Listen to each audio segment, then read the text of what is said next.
Vai tev ir pazīstams tas iekšējais, tas saspringums un niknums tāds katru reizi, kad tu mēģini iebilst kādam? Vai tas ir personīgā dzīvē vai darbā, tu runājot ar kolēģiem, ar bosu vai ar klientiem, ja? Katru reizi, kad tu mēģini tā kā iebilst, ja tu nepiekrīti viņu viedoklim, tad iekšā uzreiz ir tāds, jau tāds niknums. Un tad tu centies to noslēpt, nomaskēt pats sev, melo sev, ja?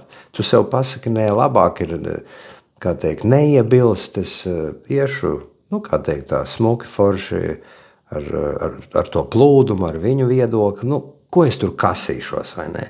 Bet ko tu dari, ir tu nododi sevi, jo tu nepastāvi pa sevi, ja? Tu neesi tu pats, un tas viss, tas iekšā, kas tur ir tas saspringums, viņš jau nepazūd, viņš tur uzkrājas, un tad viņš vienā brīdī neadekvāti var izlausties kā tāda dusmu lēkuma uz kādu cilvēku. Un tad tu jūties nežēlīgi vainīgs. Kāpēc es tā darīju? Un tad tu nosolies, ka to vairāk nedarīsi. Un tas atkārtojas. Es biju tieši tādā pašā situācijā, un es nesapratu, kāpēc tas notiek.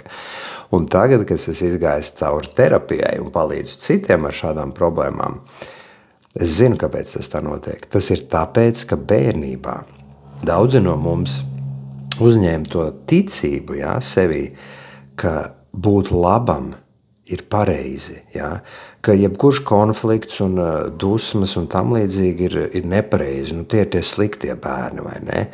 Un tad mēs iemācāmies to visu sevī norīt, paciest un nekad nebūt mēs paši. Bet mēs neiemācījāmies, kā veselīgā veidā risināt konfliktus.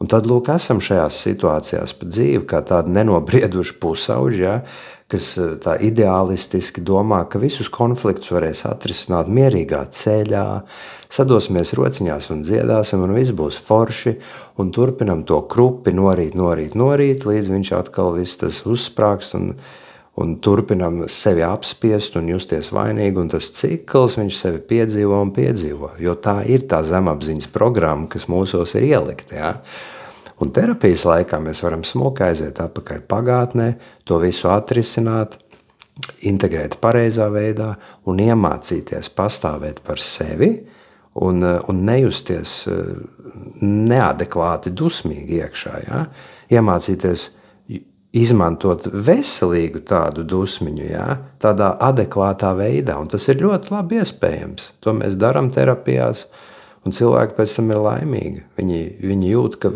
sāk par sevi pastāvēt, un tas vairs nesagādā problēmas. Tas nāk naturāli, jo iekšā tas tiek dziedināts.